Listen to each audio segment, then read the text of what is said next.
وہ جینے کی آرزو تو کرے گا، مرنے کی تمنا کون کرے گا؟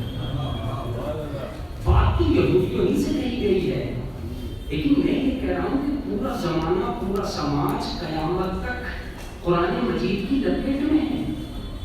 بات ایک سے کہے گا، نتیجے میں سب تک پہنچے گا۔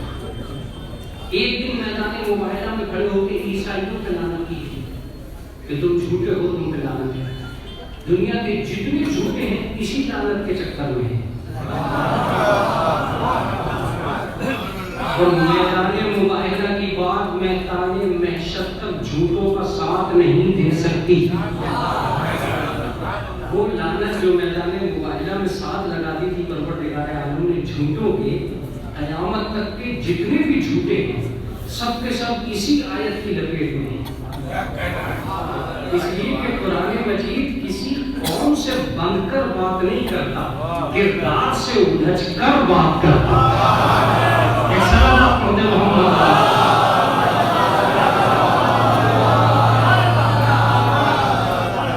کسی ذات کو پارٹی نہیں بناتا قرآن مجید، صفات کو پارٹی بناتا۔ اگر آپ کے اندر یہ صفت پائی جاتی ہے اور آپ قرآن مجید کی زد میں ہیں تو قیامت تک آپ ہٹ نہیں سکتے۔ ہم نے پہلے دن کسی کو مومن کہا تھا، قیامت تک کے سارے مومن اسی دائرے ایمان میں ہیں۔ ہم نے پہلے دن کسی کو مسلمان کہا تھا، دنیا کے سارے لوگ اسی دائرے اسلام میں ہیں۔ اس کا مطلب قرآن مجید خاص طریقے سے آپ کے گھر میں نازل نہیں ہوگا، وہ تو جس کے گھر میں نازل ہونا تھا ہو چکا، البتہ نازل ہوا ہے ایک گھر میں، سبق ہے ہر گھر کے لیے۔ نازل ہوا ہے ایک گھر میں، لیکن سبق سب کے لیے ہے۔ اب یہ مت ڈھونڈنا کہ قرآن مجید خاص میرے لیے کہاں آ رہا ہے، نہیں۔ یا ایھا الذین ہادوا، اے یہودیوں اگر تمہیں یہ گمان غالب ہو گیا کہ تم ہی اللہ کے بندے ہو تو موت کی تمنا کرو، اگرچہ سچی۔ متوجہ رہیے گا، تب بات کریں کہ اس آیت میں کبھی ہم نے تجزیہ کر کے نہیں دیکھا، ترکیب کی تو بات اور ہے، تجزیہ ہی کر کے دیکھیں کہ تجزیہ کیا ہے۔ اس آیت میں تین چیزیں صاف پائی جاتی ہیں۔ جو اولیاء الہی ہوں گے وہی مرضی خدا کی خاطر مرنے کی تمنا کریں گے۔ پہلی صفت اولیاء ہونا، ولی ہونا۔ دوسری صفت مرضی خدا کی خاطر مرنے کی تمنا کرنا۔ تیسری صفت وہی سچے ہوں گے۔ بس بات تو تمام ہو چکی ہے اور تمہید بھی تمام ہو چکی ہے۔ وہ افراد تلاش کر لیجئے کہ جو مرنے کی تمنا کر رہے ہوں، آپ کو ولی بھی مل جائیں گے، سچے بھی مل جائیں گے۔ کیا میری بات پہنچی نہیں؟ جائیے اسپتالوں سے پوچھئے، ہے کوئی مرنے کی تمنا کر رہا ہو؟ رنگ برنگی گولیوں سے پوچھئے یہ کیوں کھائی جا رہی ہے؟ کوئی ہے جو مرنے کی تمنا کرتا ہو؟ رضائے حق کی خاطر ہی صحیح آرزوئے موت کر کے تو دیکھو۔ لیکن اگر کوئی نہ کرتا ہوا نظر آئے تو پھر ایسا لشکر ضرور تلاش کر لینا جس میں صبح سے شام تک ہر آدمی نے ایک دوسرے سے پہلے مرنے کی تمنا کی۔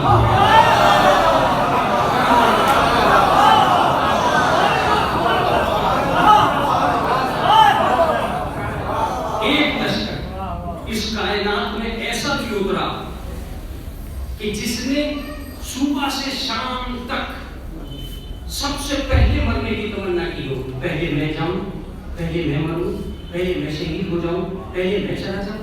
آخر سوال یہ پیدا ہوتا ہے کہ یہ دنیا کا کون سا لشکر ہے جو مرنے کی تمنا کر رہا ہے؟ اگر یہ مرنے کی تمنا کر رہا ہے تو یہی ولیوں کا لشکر ہے،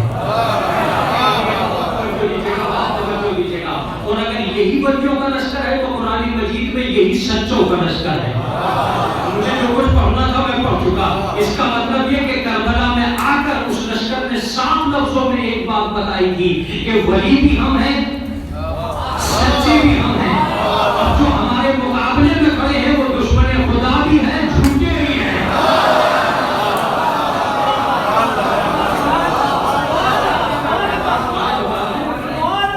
دشمن خدا بھی ہیں، وہ جھوٹے بھی ہیں۔ اس کا مطلب یہ ہوا کہ اس کائنات کے اندر جب یہ تفسیر سامنے آئے گی کہ موت کی اپنی دنیا کیا ہے، موت کی اپنی حقیقت کیا ہے، تو کچھ ایسے لوگ بھی نکل کے آئیں گے کہ جو موت کے اوپر جھپٹتے ہوئے دکھائیں گے، اور موت کی صحیح تفسیر اگر آپ کو جاننی ہو تو کربلا کے بغیر نہیں جان سکتے۔ ایک تمہید جو میری پچھلی مجلس میں تھی میں اس کا سہارا لوں گا 3 لفظوں میں، پھر اس کے بعد اپنے کو گریز میں ڈال دوں گا اور اس مجلس کو موت کے عنوان سے بہت آگے لے کے جاؤں گا۔ ہم موت کی تفسیر اس وقت تک غلط کرتے رہیں گے جب تک کربلا ہماری سمجھ میں نہیں آئے گی۔ توجہ دیجیے گا، کربلا میں اور ہم میں فرق کیا ہے؟ ساری دنیا جی کر مرتی ہے، بات ختم ہو گئی ہے، ساری دنیا جی کر مرتی ہے، کربلا والے مر کر جیے ہیں۔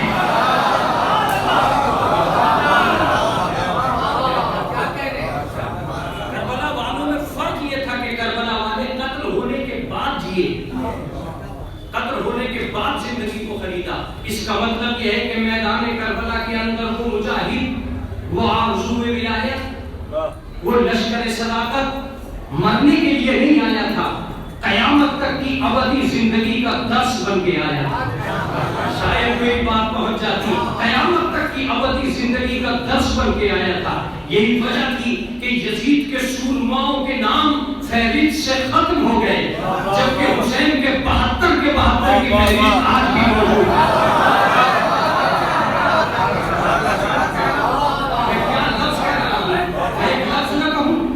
دولت کے بل پہ آئے تھے ان کے نام بھی باقی نہیں ہے، جو شہادت کو سجا کے لائے تھے ان کی فہرست بھی موجود ہے۔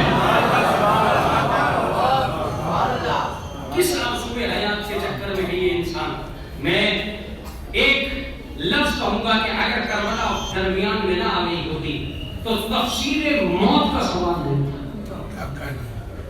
وہ بات جو چھوڑ کر آیا تھا اس کو مکمل کرنے جا رہا ہوں۔ مولانا کس موت کی بات کرتے ہیں؟ اس دور میں اگر موت کا صحیح ترجمہ نہیں ہو سکا تو کسی دور میں نہیں ہوگا، کسی دور میں نہیں ہوگا۔ کیا ترجمہ ہے مولانا؟ فی سبیل اللہ امواتا، جو اللہ کی راہ میں مر گئے انہیں مردہ مت کہنا۔ اس کا مطلب راہیں کہیں بھی ہو وہاں زندگی نہیں ہے، زندگی صرف اللہ کی راہ میں ہے۔ متوجہ رہیے گا، زندگی صرف اللہ کی راہ میں۔ تو مال زندہ ہے اللہ کی راہ میں، آدمی زندہ ہے اللہ کی راہ میں، علم زندہ ہے اللہ کی راہ میں۔ جب تک اللہ کی راہ سامنے نہیں آتی یہ پتہ ہی نہیں چلتا کہ جیون کتنا بڑا ہے، زندگی کتنی بڑی ہے۔ میں کہنا یہ چاہ رہا ہوں جب تک آپ اپنے گھروں میں چھپے ہیں یہ زندگی نہیں ہے، جب آپ مسجد میں آئیں گے یہ فی سبیل اللہ ہے۔ اس کا مطلب یہ ہے کہ آپ کا خود میں الجھنا زندگی نہیں ہے، خدا کو سمجھنا زندگی ہے۔ اس علاوہ پڑھتے محمد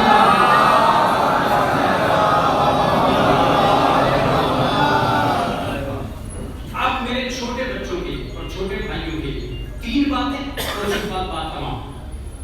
مولانا موت کی صحیح تفسیر سمجھائیے۔ موت اس وقت تک سمجھ میں نہیں آ سکتی جب تک ہم اس زندگی کے جال سے باہر نہیں آتے۔ زندگی نے ایسا جال بن لیا ہے ہمارے چاروں طرف کہ ہم زندگی موت کی حقیقت تک پہنچنے کے لیے بے چین تو ہیں، تڑپ تو رہے ہیں، لیکن اس کی حقیقت کو درک نہیں حاصل کر پاتے۔ وجہ یہ ہے کہ اس کائنات نے موت نام رکھا ہے مٹ جانے کا، اور خدا نے نام رکھا ہے مرنے کے بعد زندگی میں جانے کا۔ میں صاف لفظوں میں کہتا ہوں، سماج کہتا ہے مرنے کو مٹ جانا، قرآن کہتا ہے مرنے کے بعد زندگی میں اتر جانا۔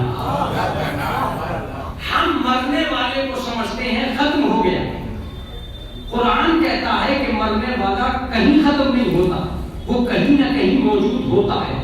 اب جو میں نے لفظیں کہی تھی انہی پر میں اپنا شروعات کرتا ہوں اور آگے بڑھتا ہوں۔ اب میں یہ بھروسہ کروں گا کہ آپ کہاں تک اس کو سمجھ پاتے ہیں۔ کبھی کبھی مضمون لفظوں میں بند ہو جاتا ہے. معاف کیجیے گا, کسی موت میں یہ ہمت نہیں ہے جو زندگی کو مٹا سکے. کسی موت میں یہ ہمت نہیں ہے جو زندگی کو مٹا سکے. موت نے جو کچھ مٹایا ہے وہ جسم مٹایا ہے, زندگی نہیں. شاید میری باتیں سمجھ نہیں گئی. موت نے جو کچھ مٹایا ہے وہ جسم مٹایا ہے, زندگی نہیں. موت کے جتنے حملے ہیں جسم پر ہوتے ہیں, زندگی پہ نہیں. ابھی بھی میری بات پہنچی نہیں ہے. موت کے جتنے حملے ہیں جسم پہ ہوتے ہیں, زندگی پہ نہیں. اس لیے کہ لفظ زندگی محتاج جسم ہے ہی نہیں. نہیں پہنچی بات. لفظ زندگی محتاج جسم ہے ہی نہیں. کیونکہ میں نے کہا تھا کہ میں تمہید میں اپنی باتوں کو دہراؤں گا, اس کے بعد یہ ثابت کروں گا. کیسے کہہ سکتے ہو مولانا؟ اگر لفظ زندگی محتاج جسم ہوتا تو خدا بغیر جسم کے زندہ نہ ہوتا. یہ تو میں بھی سمجھ رہا ہوں کہ آپ کو تکلیف ہو رہی ہے کہ یہ لفظوں کو دہرانا ہے. دوہرا چکا جتنے دہرانے تھے. یہی وجہ تھی کہ حسین نے نو کے نیزہ پر تلاوت کر دی تاکہ شمر سے یہ کہا جا سکے کہ تم نے سر کاٹا ہے, زندگی نہیں کاٹی ہے. میں یہ چاہتا تھا. اب سنیے, غور سے سنیے. زندگی جسم سے پہلے بھی تھی, زندگی جسم کے بعد بھی ہے. کیا میری مجلس میرے کنٹرول میں ہے؟ کیا میرے سامعین مجھے سن رہے ہیں؟ اگر تم نے جسم کو زندگی مان لیا تو تم اہل بیت کا ترجمہ ہی نہیں کر سکتے.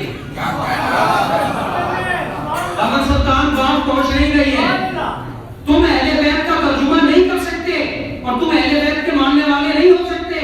اس لیے کہ اہل بیت جسم سے پہلے بھی تھے.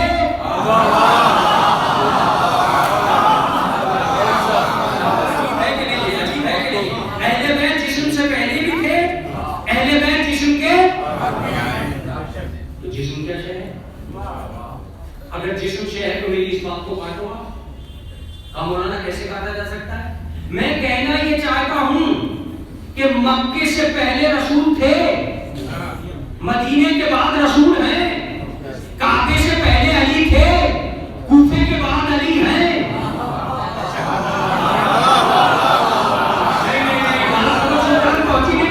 میں کہنا یہ چاہ رہا ہوں کہ مدینے سے پہلے حسین تھے, کربلا کے بعد حسین ہیں.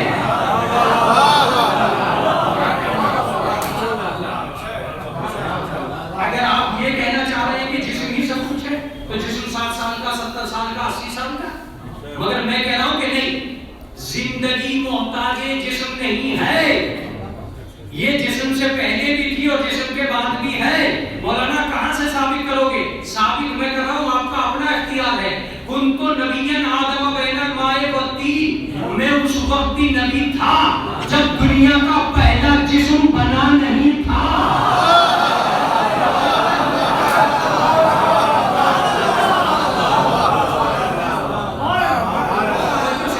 دنیا کا پہلا جسم بنا نہیں تھا. آب و گل کے درمیان, جسے مولوی کہتے ہیں آب و گل کے درمیان. آپ مانے پانی, گل مانے مٹی, مٹی اور پانی کے درمیان آدم کا پتلا تھا. اس وقت میں نبی تھا. اس تاریخ پہ کتنی بڑی چوٹ ہے جو یہ کہہ رہے ہیں 40 سال کے بعد نبی بنے. اس کا مطلب یہ کہ بننے والے نبی اور ہیں, بن کے آنے والے نبی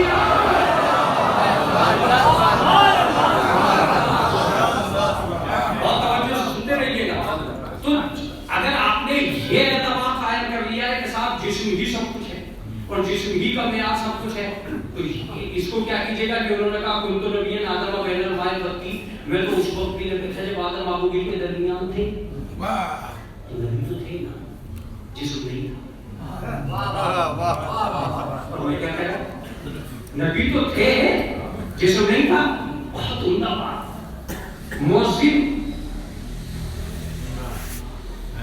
اقامت میں اذان میں آ کے کہہ رہا ہے محمد اللہ کے رسول ہیں, تو جسم نہیں ہے.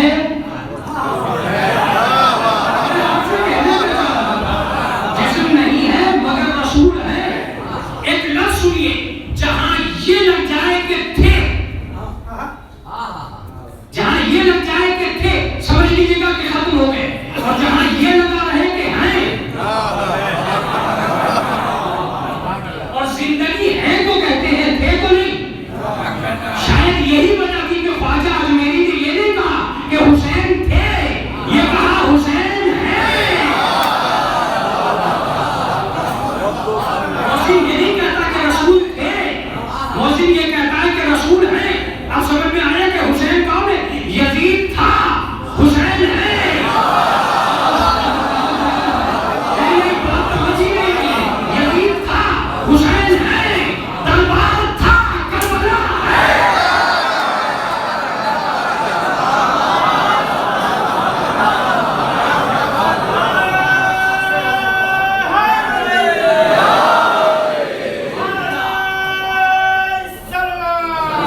چین ہے کو تو زندگی کہتے ہیں.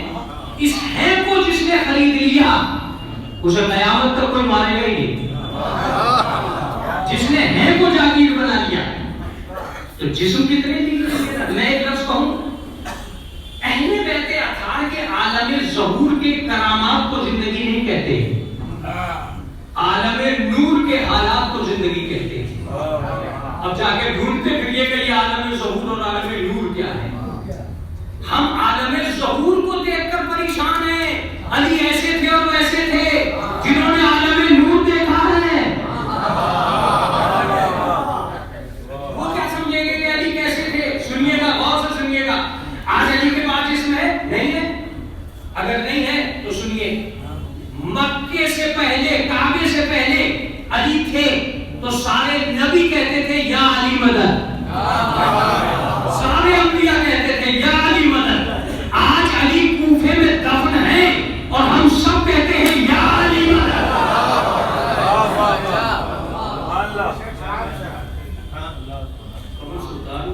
کچھ باتیں سمجھ میں آئی, کچھ باتیں سمجھ میں نہیں. ایسا ہونے لگتا ہے آخر میں جا کر کہ کچھ باتیں سمجھ میں آئیں, کچھ باتیں سمجھ میں نہ آئیں. جتنی جلدی سمجھ لیجیے گا آپ کی اپنی مرضی ہے. ایک طالب علم کو محنت نہیں کر سکتا. یا علی مدد کہنا عقیدے کا اعلان نہیں ہے, زندگی کی دلیل ہے.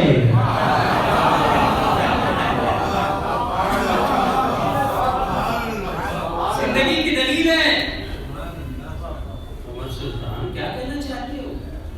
میں نہیں کہنا چاہ رہا ہوں, قرآن کہنا چاہ رہا ہوں. یا ایھا الذین آمنوا استجیبوا للہ وللرسول اذا دعاکم لما یحییکم. اے ایمان لانے والو, اللہ اس رسول جب تمہیں پکارے تو تم اس کا جواب دو. وہ تمہیں پکارتے ہی اس لیے ہیں کہ تمہیں زندگی دے دیں. اس کا مطلب یہ کہ رسول کو جس نے مان لیا وہ زندہ ہے, جس نے نہیں مانا وہ مردہ ہے. تو جہاں مان لیا وہی زندہ ہے. آپ تک باتیں پہنچ نہیں پا رہی ہیں. اور جہاں نہیں مانا وہی مردہ ہے. تو جب مان لیا, جب زندہ ہے.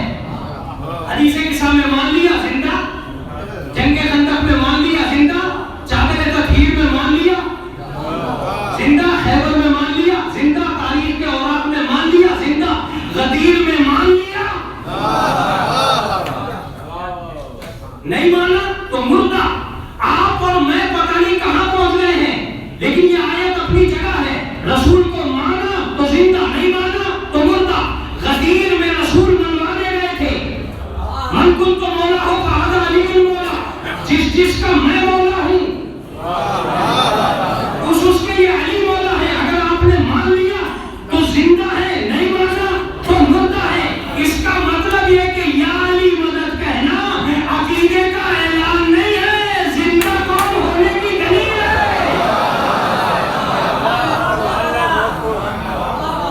عقیدے کا اعلان کرنے کے لیے تو اور بہت سارے نام بھی ہیں, مگر یہ یا علی مدد ہی کیوں؟ یا علی مدد اصلاً دلیل حیات ہے. یہ زندہ قوم کی دلیل ہے, اور زندہ قوم کی مثالیں آگے چل کر آ رہی ہیں. تو میں آپ سے کیا عرض کر رہا تھا, میں بس اتنی سی عرض آپ سے کر رہا تھا کہ اگر آپ نے یہ مان لیا کہ اہل بیت اطہار زندگی کے دائرے میں اس جسم کی لپیٹ میں تھے تو غلط ہو جائے. وہ جسم سے پہلے بھی زندہ تھے اور جسم کے بعد بھی زندہ تھے. البتہ احسان مانیے گا کہ کچھ دن کے لیے انہوں نے جسم کو استعمال کیا تاکہ یہ بھی قابل اعتبار ہو جائے. اتنا اچھا جملہ تھا جو ہوا ہے. کسی کا ہاتھ قابل اعتبار نہ ہوتا اگر یز اللہ کا ذکر نہ ہوتا.